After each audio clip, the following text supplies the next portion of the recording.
ರಾಮ ಮಂದಿರ ಪ್ರಕರಣವನ್ನ ನೀವು ಗಮನಿಸಿರ್ತೀರಾ, ಜೊತೆಗೆ ಬೆಳವಣಿಗೆಗಳನ್ನು ನೋಡಿರ್ತೀರಾ. ಇವತ್ತು ಟ್ರಸ್ಟ್ ಮಹತ್ವದ ಸಭೆ ಸೇರಿದೆ. ಅಲ್ಲಿನ ಪೂರ್ಣಾವಧಿ ಸದಸ್ಯರು ಮತ್ತು ನಾಮನಿರ್ದೇಶಿತ ಸದಸ್ಯರು ಎಲ್ಲರೂ ಕೂಡ ಇದ್ರು. ರಾಜೀನಾಮೆ ಅಂಗೀಕಾರ ಆಗಿದೆ. ತನಿಖೆ ಬಗ್ಗೆ ಮಾತಾಡಿದ್ದಾರೆ, ಅವ್ಯವಹಾರದ ಬಗ್ಗೆ ಮಾತಾಡಿದ್ದಾರೆ. ಇಷ್ಟೆಲ್ಲ ಆದ ನಂತರವೂ ಉಳಿದುಕೊಳ್ಳುವ ಪ್ರಶ್ನೆ ಮತ್ತು ಆಗ್ಬೇಕಾಗಿರೋ ಕೆಲಸ ಏನು ಅಂತ ಅನ್ಸುತ್ತೆ. ಈ ವಿಚಾರದಲ್ಲಿ ತಮ್ಮ ಪಾಯಿಂಟ್ ಆಫ್ ವ್ಯೂ ಏನು? ಇದು ನೋಡ್ರಿ, ಇದು ಭಯಂಕರ ಡಿಸ್ಟರ್ಬಿಂಗ್ ಡೆವಲಪ್ಮೆಂಟ್ ಇದು, ಮತ್ತು ಅಸಂಖ್ಯ ಕೋಟಿ ಹಿಂದೂಗಳ ನಂಬಿಕೆಯ ದ್ರೋಹ ಮಾಡಿದ್ದು ಪ್ರಕರಣ. ಇದು ಭಯಂಕರ ಗಂಭೀರ ಪ್ರಕರಣ, ಹೌದಾ? ಆದ್ರೆ ನಾವು ಅಂದ್ರೆ ಮಾಧ್ಯಮದವರಾಗ್ಲಿ, ಜನಸಾಮಾನ್ಯರಾಗ್ಲಿ, ಮಧ್ಯಮ ವರ್ಗದವರಾಗ್ಲಿ ಅದನ್ನ ಹೆಂಗ್ ನೋಡ್ತಾ ಇದ್ದೇವೆ ಅಂದ್ರೆ, ಅದೇನೋ ನಮ್ಮಲ್ಲಿ ತಪ್ಪಾಗಿದೆ, ಹೋಗ್ಲಿ ಬಿಡು, ಬೇರೆಯವರು ತಪ್ಪು ಮಾಡಿದ್ರೆ ನಾವು ಜೋರಾಗಿ ಗಲಾಟೆ ಮಾಡ್ತಿದ್ವಿ ಅನ್ನೋ ತರ ನಾವು ಮಾಡ್ತಾ ಇದ್ದೇವೆ. ಇದು ಒಂದನೇ ತಪ್ಪು. ಎರಡನೇದು, ಇದು ಬಿಗ್ಗರ್ ಕ್ವಶನ್ ಯಾವ್ದನ್ನ ರೇಸ್ ಮಾಡ್ತದೆ ಅಂತಂದ್ರೆ, BHP ಅವರಾಗ್ಲಿ, ಸಂಘ ಪರಿವಾರದವರಾಗ್ಲಿ ಯಾವಾಗಿಂದೂ ಏನು ಮಾತಾಡ್ತಾ ಇದ್ದಾರೆ ಅಂದ್ರೆ, ಸರ್ಕಾರದ ನಿಯಂತ್ರಣ ಯಾವುದೇ ಧಾರ್ಮಿಕ ಸಂಸ್ಥೆ ಮೇಲೆ ಇರಬಾರದು ಅಂತ. ಇದೇನಾಯ್ತು ಮೊದ್ಲು?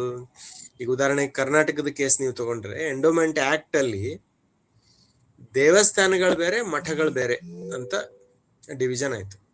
ದೇವಸ್ಥಾನಗಳು ಆಕ್ಟ್ ಅಲ್ಲಿ ಬರ್ತದೆ, ಮಠಗಳು ಬರುವುದಿಲ್ಲ.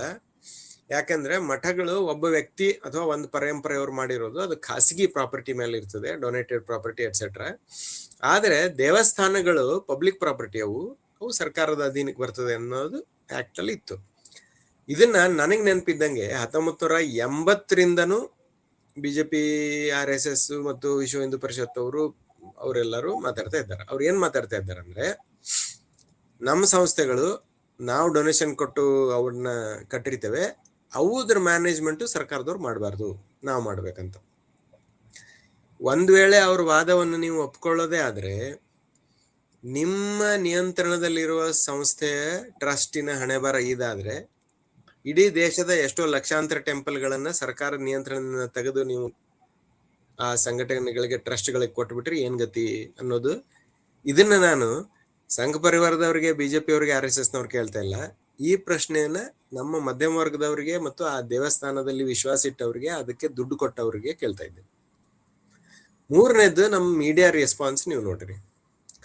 ಇದೇ ಜಾಗದಲ್ಲಿ ಒಂದು ಪರ್ಟಿಕ್ಯುಲರ್ ಸಿದ್ಧಾಂತದವರು ಅಥವಾ ಒಂದು ಪರ್ಟಿಕ್ಯುಲರ್ ಜಾತಿ ಧರ್ಮದವರು ಬಿಟ್ಟು ಬೇರೆಯವ್ರು ಇದ್ದಿದ್ರೆ ಎಷ್ಟೊತ್ತಿಗೆ ಏನ್ ಗಲಾಟೆ ಆಗ್ತಿತ್ತು, ಇಷ್ಟೊತ್ತಿಗೆ ಎಷ್ಟು ಡಿಸ್ಕಷನ್ ಮಾಡ್ತಿದ್ರು.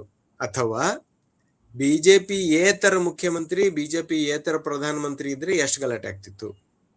ನಿಮ್ಗೆ ನೆನಪಿರ್ಬೋದು, ಚಾಮರಾಜನಗರ ಡಿಸ್ಟ್ರಿಕ್ಟ್ ಅಲ್ಲಿ ಒಂದು ದೇವಸ್ಥಾನದ ಊಟದಲ್ಲಿ ವಿಷ ಹಾಕಿ ಒಬ್ರು, ಅದೇ ಅರ್ಚಕರ ಕುಟುಂಬದವರು ಎಷ್ಟೋ ಜನ ಸತ್ತೋದ್ರು. ಅವಾಗ ದೇವಸ್ಥಾನ ಸರ್ಕಾರದಲ್ಲಿ ನಿಯಂತ್ರಣದಲ್ಲಿ ಇದ್ದಿದ್ದಕ್ಕೆ ಹಿಂಗಾಗಿದೆ, ಇದು ನಮ್ ಟ್ರಸ್ಟಿಗೆ ಕೊಡ್ರಿ ಅಂತ ಇವರು ಗಲಾಟೆ ಮಾಡಿದ್ರು, ಮತ್ತು ಅವಾಗ ಗಲಾಟೆ ಆಯ್ತು. ಹೌದಾ?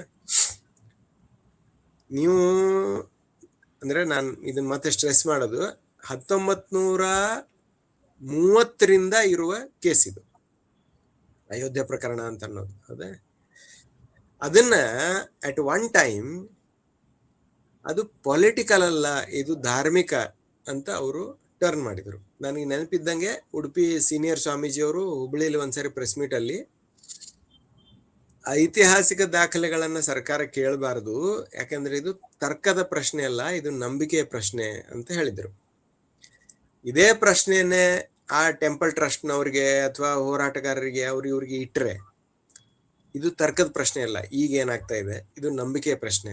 ಎಷ್ಟೋ ಜನ ನಿಮ್ಮನ್ನು ನಂಬಿ ದಾನ ಕೊಟ್ಟಾರೆ, ಅವ್ರ ನಂಬಿಕೆ ಪ್ರಶ್ನೆ ಏನು ಅಂತ ನಾವು ಕೇಳ್ಬೋದು.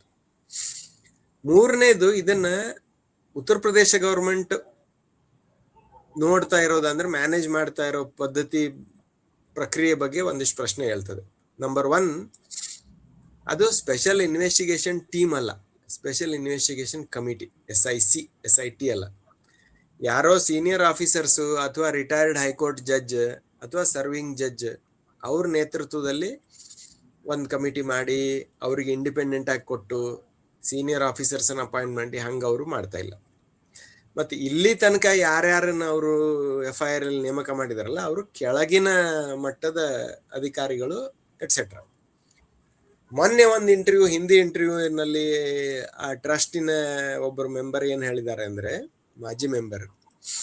ಅವರು ಗವರ್ಮೆಂಟಿನ ಅಕೌಂಟೆಂಟ್ ಅನ್ನ ಅಂದ್ರೆ ಅಕೌಂಟ್ಸ್ ಡಿಪಾರ್ಟ್ಮೆಂಟ್ ಇಂದ ಒಬ್ಬವನ್ನ ತಗೊಳ್ಳೋಣ ಅನ್ನೋ ಐಡಿಯಾವನ್ನ ಇವರು ಡಿಫೀಟ್ ಮಾಡಿದ್ರಂತೆ. 2020-21 ಏನೋ ಇಲ್ಲಿ ನಡೀತಾ ಇದೆ, ಸರಿ ಇಲ್ಲ, ಇದು ಅವ್ಯವಹಾರ ಇದೆ ನಡೀತಾ ಅಂತ ಹೇಳಿದ್ದಕ್ಕೆ ಆ ಯಾರು ಹೇಳಿದ್ರು ಅವನನ್ನೇ ತೆಗೆದ್ಬಿಟ್ಟಾರ.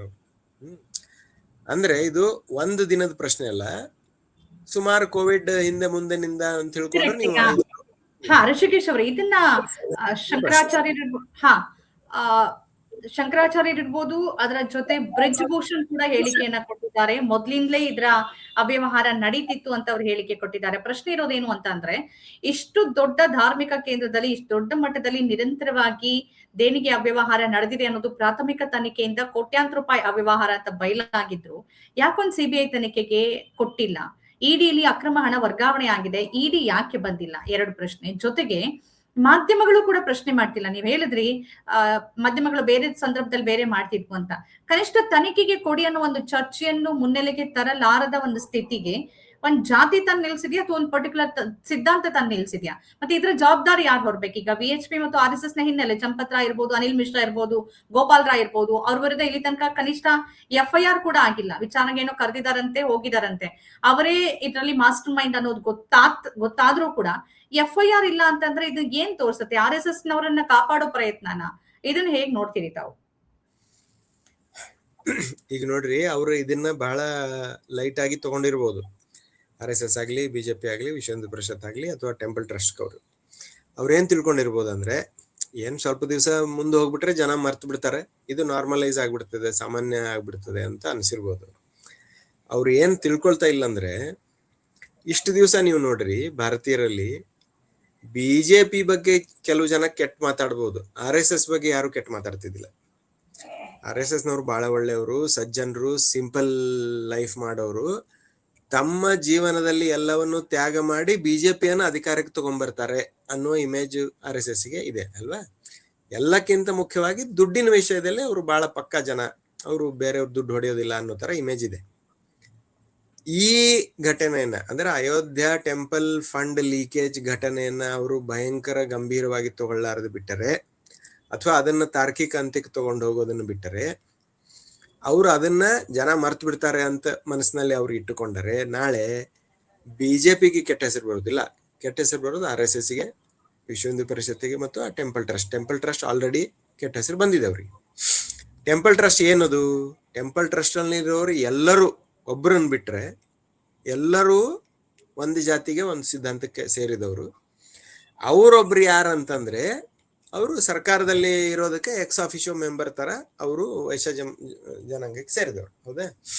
ಈಗೇನಾಗ್ತದೆ, ಯಾರೋ ಒಬ್ಬ ಅನ್ರಿಲೇಟೆಡ್ ಮನುಷ್ಯ, ಅವನು ಕಾಂಗ್ರೆಸ್ಸು ಅಲ್ಲ BJP ಅಲ್ಲ ಅಂತ ತಿಳ್ಕೊರಿ, ಅವನು 10 ರೂಪಾಯಿನೂ ಕೊಟ್ಟಿರ್ಬೋದು, 1 ಕೋಟಿ ರೂಪಾಯಿನೂ ಕೊಟ್ಟಿರ್ಬೋದು ಟೆಂಪಲ್ಗೆ. ಅವನಿಗೆ ಒಂದ್ಸಲ ಇವರು ವಿಶ್ವಾಸ ಕಳ್ಕೊಂಡ್ಬಿಟ್ರೆ, ನಾಳೆ ಬರೀ ಈ ದೇವಸ್ಥಾನ ಅಲ್ಲ, ಎಲ್ಲಾ ದೇವಸ್ಥಾನದಲ್ಲೂ ಹಿಂಗ್ ನಡೀತದೆ ಅಂತ ಅವ್ರಿಗೆ ಅನ್ಸ್ಲಿಕ್ಕೆ ಶುರು ಆಗ್ಬಹುದು.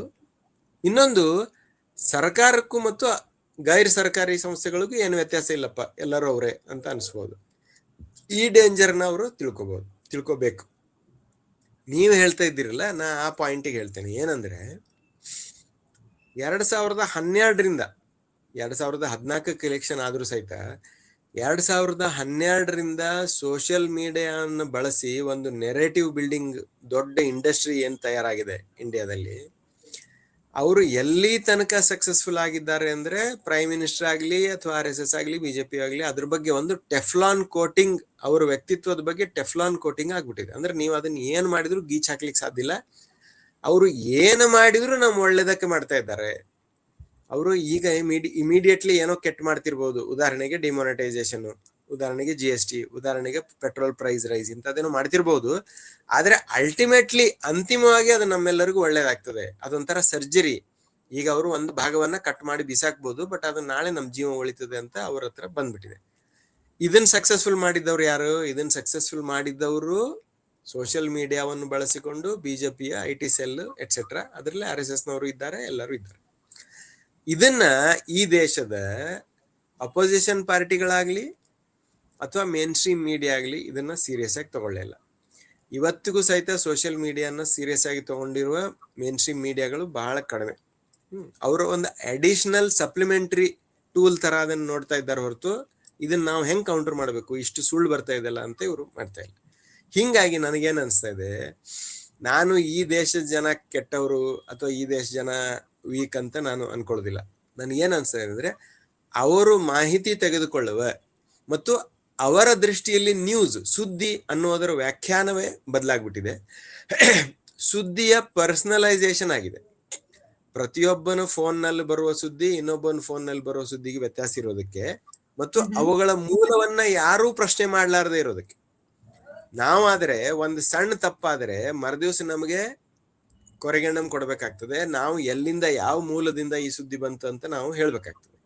ನನಗೇ ನೆನಪಿದ್ದಂಗೆ ಕರ್ನಾಟಕದ ಒಂದು ದೊಡ್ಡ ಪತ್ರಿಕೆಯ ದೊಡ್ಡ ವರದಿಗಾರರಿಗೆ ಹೈಕೋರ್ಟ್ ಜಡ್ಜ್ ಕರೆಸಿ ಬೈದು ನಿಮಗೆ ಯಾರು ಹೇಳಿದ್ರು ಅಂತ ಕೇಳಿದ್ರು. ಅವರು ರೂಟೀನ್ ನ್ಯೂಸ್ ಗ್ಯಾದರಿಂಗ್ ಮೆಥಡ್ಸ್ ಅಂತ ಒಂದು ಪದ ಬಳಸಿದ್ರು. ನಾವೆಲ್ಲ ರಿಪೋರ್ಟಿಂಗ್ ಮಾಡ್ಲಿಕ್ಕೆ ಹೋಗ್ತಿದ್ವಿ. ಈ ತರ ನಡೆಯೋದಿಲ್ಲ ಸ್ವಾಮಿ, ನೀವು ಸ್ಪೆಸಿಫಿಕ್ ಆಗಿ ಹೇಳ್ಬೇಕು, ನಿಮ್ಗೆ ಯಾರು ಸುದ್ದಿ ಹೇಳಿದ್ರು ಅಂತ ಕೇಳಿದ್ರು.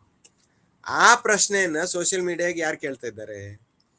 ಈಗ ನೀವು ನೋಡ್ರಿ, ಅತ್ಯಂತರ ವಿಶ್ವಾಸಿಕರು ಭಕ್ತರು ಏನ್ ಜನ ಇದ್ದಾರಲ್ಲ, ಅವರ ಫೋನ್ಗಳಲ್ಲಿ ಏನ್ ಸುದ್ದಿ ಓಡ್ತಾ ಇದೆ ಅಂದ್ರೆ, ಅಯ್ಯೋ ಅದು ಅಕೌಂಟ್ ಹೆಚ್ಚು ಕಡಿಮೆ ಆಗಿದೆ, ಒಂದ್ ಸ್ವಲ್ಪ ದುಡ್ಡು 1200 crore ಅಲ್ಲ, ಅದೇನೋ ಎಲ್ಲ ಸರಿ ಮಾಡ್ತಾರೆ, ಎಲ್ಲ ದೊಡ್ಡವರಿದ್ದಾರೆ ಅಂತ ಓಡ್ತಾ ಇದೆ. ನಿನ್ನೆ VHP ಅವರು ಉತ್ತರ ಪ್ರದೇಶದಲ್ಲಿ ಪ್ರೆಸ್ ಮೀಟ್ ಮಾಡಿ ಅಯೋಧ್ಯ ಬಗ್ಗೆ ಯಾರ್ಯಾರು ಮಾತಾಡಿದ್ದಾರೆ ಅವ್ರ ಮೇಲೆ FIR ಹಾಕ್ರಿ, ಅವ್ರ ಸ್ಟೇಟ್ಮೆಂಟ್ಗೆ ಪ್ರೂಫ್ ಕೊಡ್ಬೇಕಂತ ಅವ್ರನ್ನ ಫೋರ್ಸ್ ಮಾಡ್ರಿ, ಅವ್ರನ್ನ ವಿಟ್ನೆಸ್ ಅಂತ ಟ್ರೀಟ್ ಮಾಡ್ರಿ ಅಂತ ಹೇಳಿದ್ದಾರೆ. ಅವರ ಮಾತನ್ನ ಅಂದ್ರೆ UP ಪೊಲೀಸರು ಅವರ ಮಾತನ್ನ ಚಾಚು ಚಪ್ಪದೆ ಪಾಲಿಸಿ ಇವರೆಲ್ಲರ ಮೇಲೆ FIR ಹಾಕಿ ವಿಟ್ನೆಸ್ ಅಂತ ಕರೆದ್ರೆ ನನಗೆ ಆಶ್ಚರ್ಯ ಆಗುದಿಲ್ಲ. ನೀವು ಕೇಳಿದ್ರಲ್ಲ, ಇದಕ್ಕೆ ಯಾರು ಕಾರಣ? ಇದಕ್ಕೆ ನಾವೇ ಕಾರಣ. ಕನ್ನಡದಲ್ಲಿ ಒಂದು ಗಾದೆ ಮಾತಿದೆಯಲ್ಲ, ನೀವು ಹಿಂಗ್ ತೋರಿಸಿದ್ರಾಗ 3 ಬಟ್ ನಿಮ್ ಕಡೆ ತೋರಿಸ್ತದೆ ಅಂತ. ಯಾವುದೇ ಪಾರ್ಟಿಯನ್ನ ಅಧಿಕಾರಕ್ಕೆ ತಂದವರು ನಾವು ವೋಟರ್ಸ್, ನಾವು ಕಾರಣ. ನಮ್ಮ ಕಾರ್ಯಕ್ರಮಗಳನ್ನು ನೀವು ನೋಡ್ತಾ ಇದ್ರೆ ನಮ್ಮ ಚಾನೆಲ್ ಅನ್ನ ಸಬ್ಸ್ಕ್ರೈಬ್ ಮಾಡಿ, ಪಕ್ಕದ ಬೆಲ್ ಐಕಾನ್ ಒತ್ತಿ ನಮ್ಮನ್ನ ಬೆಂಬಲಿಸಿ. ಹಾಗೆ ನಮ್ಮ ಕಾರ್ಯಕ್ರಮಗಳನ್ನ ಲೈಕ್ ಮಾಡಿ, ಕಮೆಂಟ್ ಮಾಡಿ, ಅದನ್ನ ಬೇರೆಯವರಿಗೂ ವಾಟ್ಸ್ಆಪ್ ಮೂಲಕ ಶೇರ್ ಮಾಡಿ.